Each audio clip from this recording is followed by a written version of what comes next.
Hello and welcome to the Sheldrake-Vernon Dialogues, formerly known as Science Set Free. I'm here, Mark Vernon, with Rupert Sheldrake. Hi Rupert. Hello Mark. Our conversations are when we come together and talk through some things that have been on our minds, not because we have all the answers, but because we're interested and hope that our conversations might prompt conversations elsewhere too.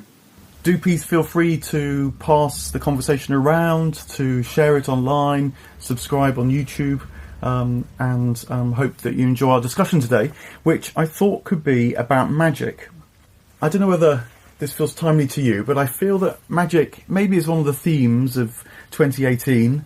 It feels like various people are picking it up in different ways. Yes. I've just been reading Dean Radin's new book, where he really tries to reframe the whole of psi research in terms of magic, which I thought was very interesting and something which you all know about, obviously. Yeah, I'm reading it too, so I'm very happy to discuss it. Yeah, yes. And then also this just sort of general sense of ecology, which gets quite close often to animism, interest in intentionality, attraction, all that side of things as well feels it's bordering in this area. So yes.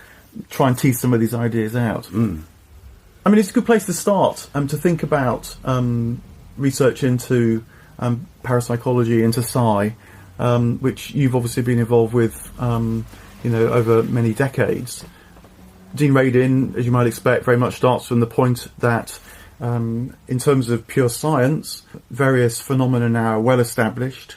There are skeptics that constantly pop up to try and knock it down, but anyone who seems to look at this research seriously, with a cool mind, concludes that the evidence in the lab is convincing. There's a very powerful quote that he uses actually in the book from Jessica Utz, who was the president of the American Statistical Association. So, very cool-headed person.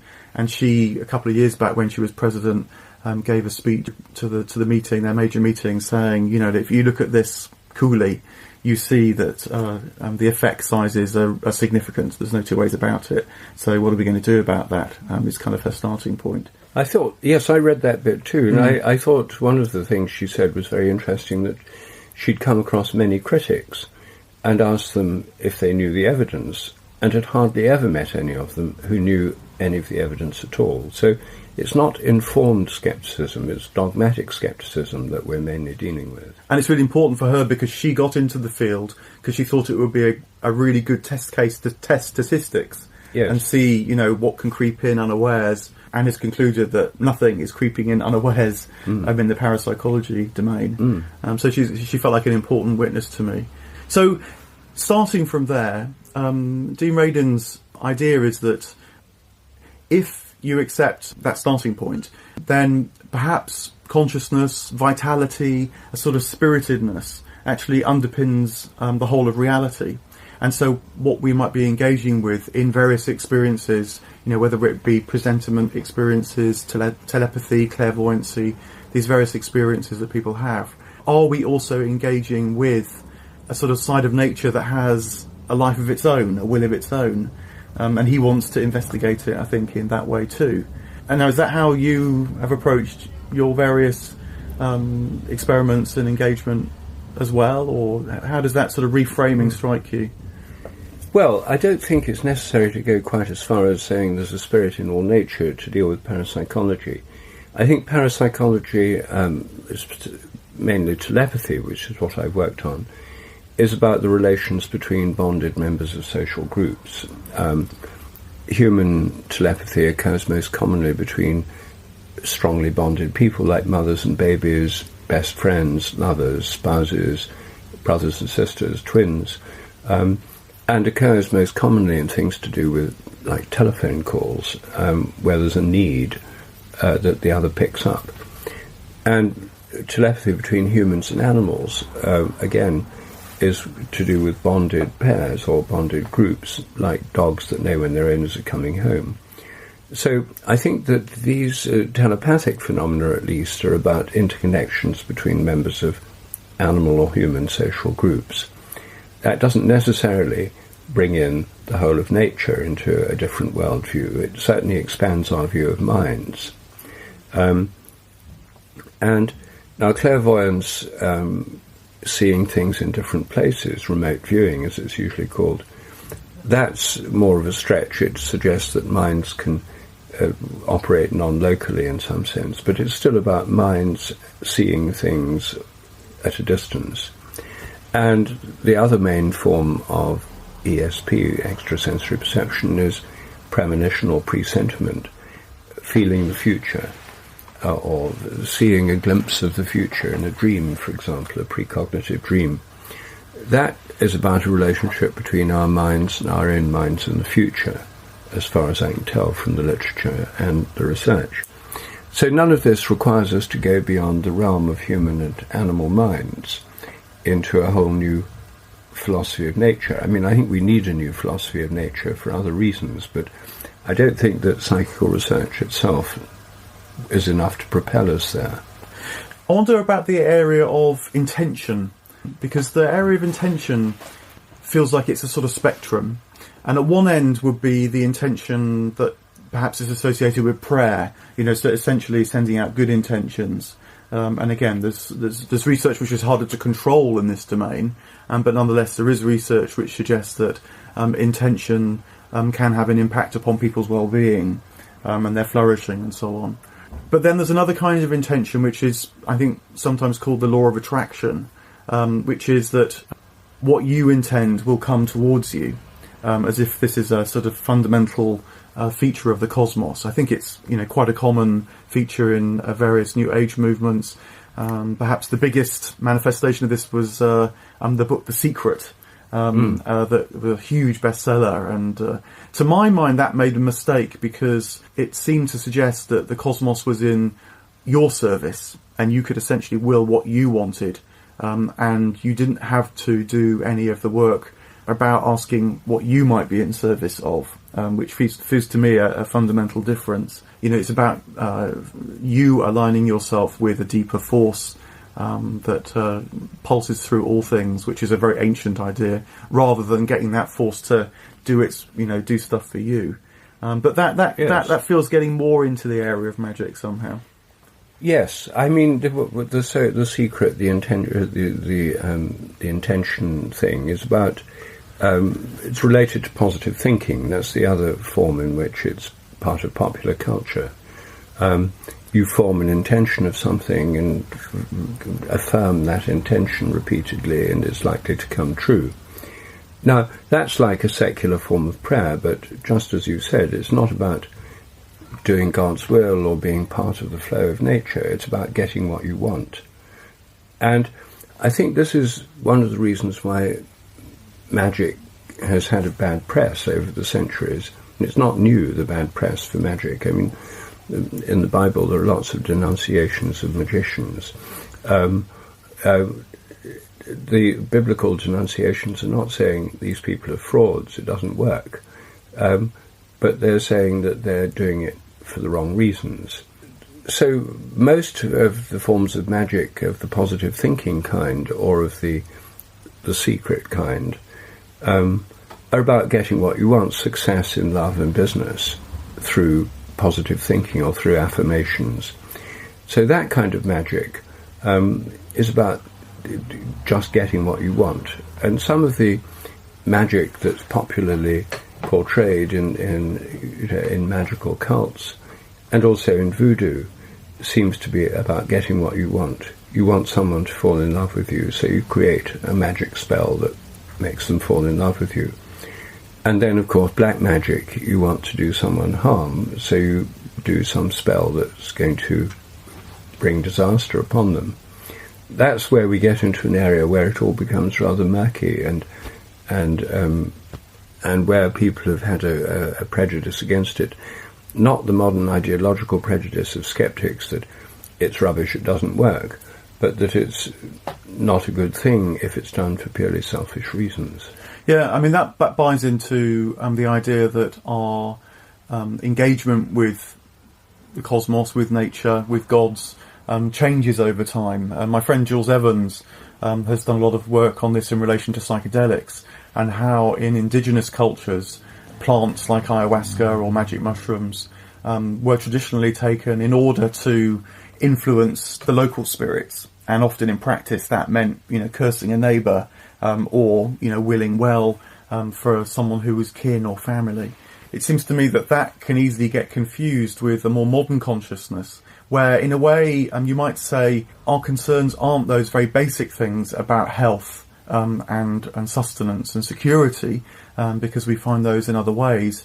And it seems to me that our engagement with that kind of magic therefore is calling forth something much more ethical from us, actually. That our consciousness now is much more about how we can realign ourselves to nature and the cosmos, rather than defend ourselves from these overwhelming forces, which we don't really need to do anymore. So I've been quite persuaded there's quite a substantial shift, and that if you get involved in trying to use these techniques solely to serve your own ends, it overinflates you. It turns you into sort of small god. I don't think it's any coincidence that the power of positive thinking, as you mentioned, has been quite closely associated with people like Donald Trump and various other major figures now. This is something which another friend of mine, Gary Lackman, has been writing about, the influence of these magical and occult ideas in politics, in modern politics. It seems to me that we live in an age which calls us to be more ethically minded, more responsible, you might say. Our engagement with things needs to be very, very different. We need to be solving different problems, not just getting more and more and more. Well, yes, but on the other hand, one of the perennial phenomena, especially of American publishing, is self-help books, which are all about competitive advantage, how to get the edge over everyone else to succeed in business or in love, and the 12 laws of success, the this and that. There's all these books about how to get ahead. How to Win Friends and Influence People is one of the classics, The Power of Positive Thinking, Norman Vincent Peale. The secret, there's one after another of these, and very few of them are primarily concerned with the good of the planet. They're largely concerned with a highly individualistic culture and getting what you want. So can there be a magic which counters that in some way, which isn't just about amplifying, you might say, the magic of technology that already delivers us many of these things to the detriment of the planet and the environment? Well, surely magic that is aligned with the greater good is called prayer. It seems to me the dividing line between prayer and magic is rather a blurred one. And prayer is, as Dean Radin mentions in his book, is akin to magic in the sense you're praying for something to happen that hasn't yet happened. You're forming an intention. But in prayer, you're aligning your prayer with a greater good, the good of the planet, the good of other people, the will of God. Whereas in positive thinking or magic, you're not necessarily doing that. Yeah, and this would be the evolution of consciousness idea, that the gift for us now is not just survival, but is maybe a more transcendent experience of life. And that's sort of what we lack. So when magic and intention and prayer just gets turned on the accumulation of more stuff, or more power, or better sex lives, whatever it might be, it seems to me that is sort of missing what could be the real revelation, the real transformation of our times. And is also the thing which we so much lack, because we don't have this sense of engaging with the inner life of nature, the inner life of the cosmos so much anymore. It's very much about the amplification of our the sort of egoic life of ourselves otherwise. Yes.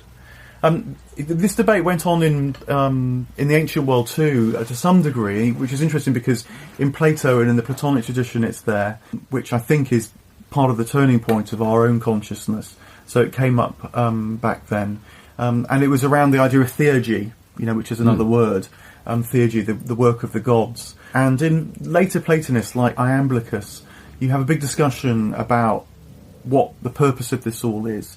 And broadly speaking, I think someone like Iamblichus says, look, theurgy is about resonating appropriately, in a way for your own personal development, resonating with the appropriate level of nature and the cosmos. They had a kind of hierarchy of being notion, and the material, tangible, physical world is at one end of the spectrum, and then the divine, immaterial, spiritual, transcendent, even ineffable world is at another. and that by using theurgy to resonate with different parts of this hierarchy, you propel your own development. And then this is picked up in Renaissance magic as well. I think this is the conclusion that Ficino came to, that there might be certain times of life where you'd use some quite material magic. So he would advise, if you're feeling melancholic, to surround yourself with golden things, because they will channel an energy which he ultimately associated with the sun, to lift, as it were, your immediate spirits.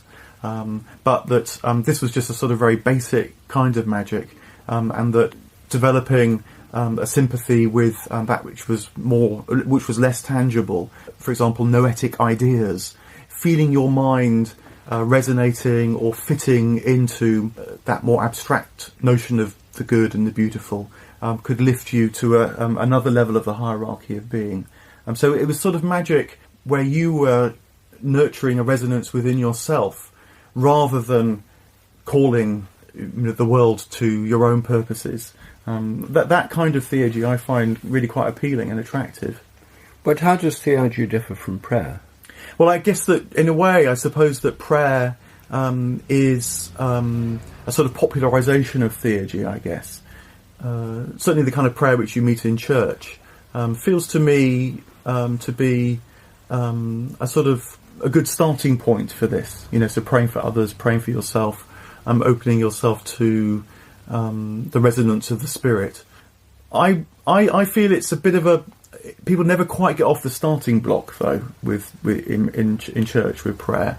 It feels, you ask for things and you hope that things might change if you're suffering. But how much prayer can take you into something more than just kind of keeping your fingers crossed and hoping God responds. It can feel a bit like that to me sometimes. No, but if even in private prayers, theurgy involves calling on gods by definition, or divine beings. Then if you're praying in private prayer, you're praying to God, or you're praying to angels, or you're praying to saints, I suppose. Those are... What else would you be praying to? Yeah, so the idea would be that those... so saints and angels, and then God in God's self, the spirit, these would be different sort of levels, as it were. There's an appropriateness about the God you call on, the spirit that you call on, depending upon who you are, your need at that time. And I guess it's in a sort of traditional mythology where you might pray to St. Anthony if you've lost something. Yes. A relatively trivial issue. But that Anthony, as it were, has been assigned to that level of things. Yes. But to pray to God the Father that you might get a parking place outside the supermarket, which is kind of what you feel many Christians do now, it seems a bit of a mockery of the whole thing. Well, if people do that, a lot of people get parking places through positive thinking, at least they tell me that. Most people who talk about positive thinking use the parking place example. Christians can pray to God the Father, to God the Son, or to God the Holy Spirit. There's three ways of praying to God, or to God the Holy Trinity all at once.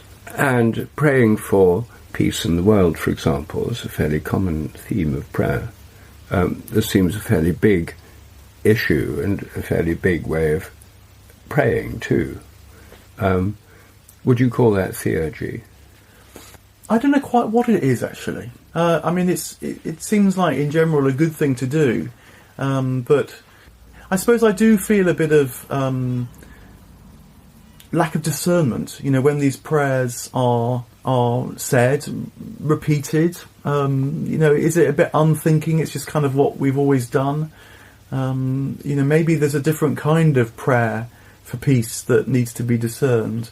When contemplatives pray for peace, it feels like they're trying to cultivate a space of peace in their contemplative life, with a sense that if nothing else, it keeps that alive, and maybe there's a sense that peace, that spirit of peace, might therefore spread out from that. That feels very different to me from rather, if I say formulaic, that's a bit strong. I don't mean it just formulaically, but nonetheless, just sort of repeating the old prayers for peace. I suppose I do feel that some more thought needs to be done about what this theurgy, what this prayer is really trying to cultivate.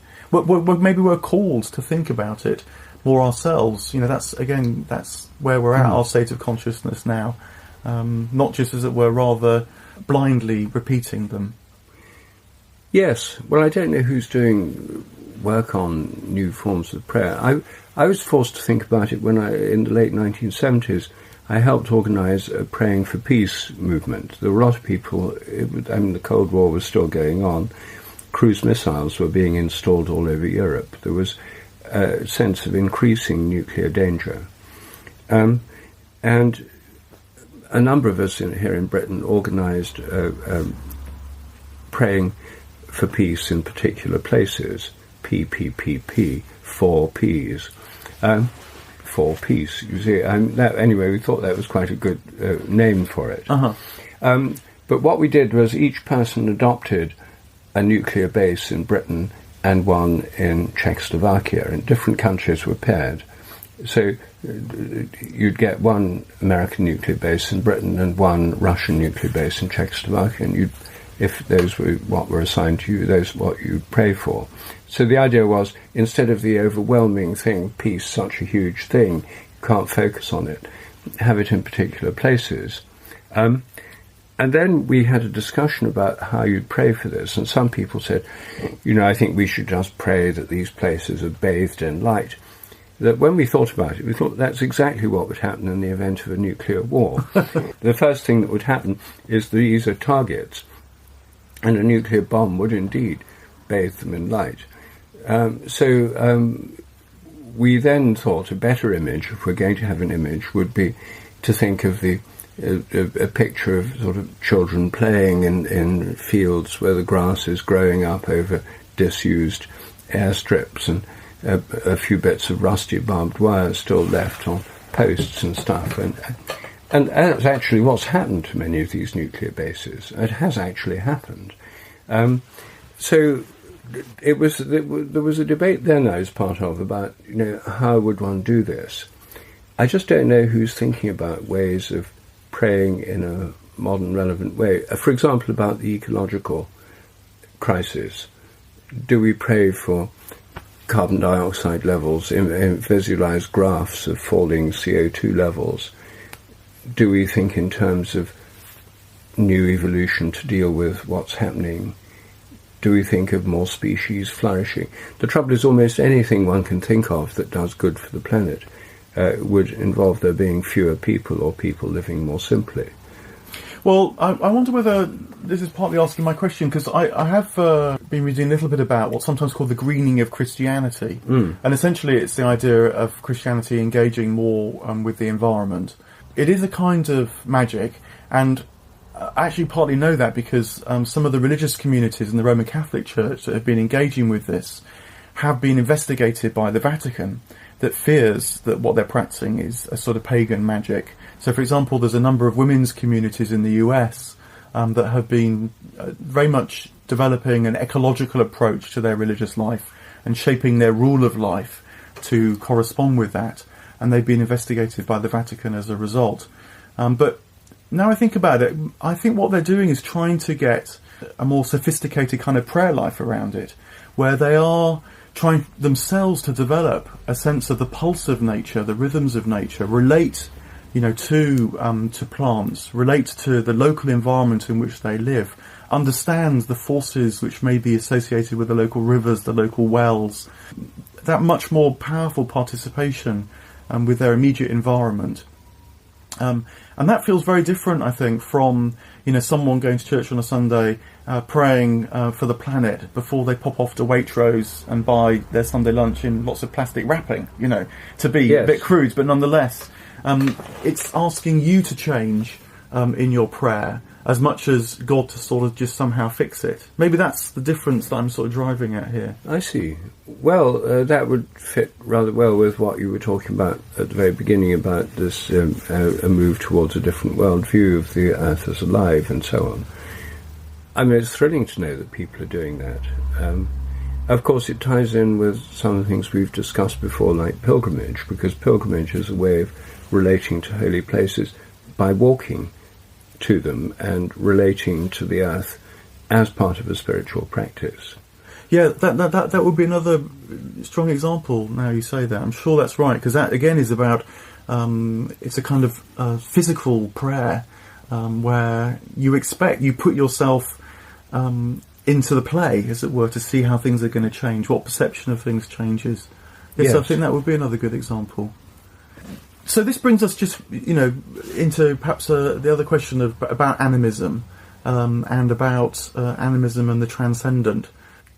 Do you think that there are things which, we can learn from animistic traditions, maybe indigenous cultures, that could be brought into, what things which would be traditionally called magic, that might be brought more into things which would traditionally be called more like prayer, for example? Well, I think so. I mean, the shamanic traditions have a lot of ceremonies for healing, which are very close to prayer. They have ceremonies about relating to the natural world in various ways. Traditionally, of course, they're not primarily about what we are concerned with now, the future of the planet. They're concerned with finding animals to hunt or plants to eat. I mean, they're much more maintenance type things. As you were saying earlier, a lot of the earlier forms of prayer are about survival, and in the modern world where there's food in supermarkets, which often we take for granted, those are not our immediate concerns. So I think I think there's a lot to learn, and I think also that as we try and re-understand how God is in nature and nature's in God, or what panentheism, the idea of understanding of nature which is filled with spirit, not just an autonomous machine with spirit, God, angels, and so on as an optional extra, but a completely new way of understanding nature. This would give a new way of praying and a new way of relating to it. And it might in part be called magic in the old sense of the word, but again we come back to how we form a new relationship, of a new way of praying, which involves the sense of making a difference through the prayer, but not just a difference for our own individual good. Yeah, and that feels like it could fit with Christian ideas of eschatology, the idea that creation is headed in a certain direction. Because when I read about eschatology, the ideas that make sense to me most are about the creation being lifted to a more developed spiritual sort of sense of awareness and participation. Sometimes it's called the spiritualization of matter. Yes. But that sort of sense of animism not being a regression back to an old view of the world, but a progression, which we're very much asked to be actively involved in through our own awareness, bringing that to the natural world. That sort of makes sense to me, I think. Makes sense to me, and it's obviously one of the great challenges for the future. And maybe we should talk about it in a subsequent dialogue. Yeah, well, thanks very much. I didn't quite know where that was going to go. I thought magic's in the air, but we've perhaps pulled 2 or 3 different threads together to pick up at another time. Well, thank you. Cheers.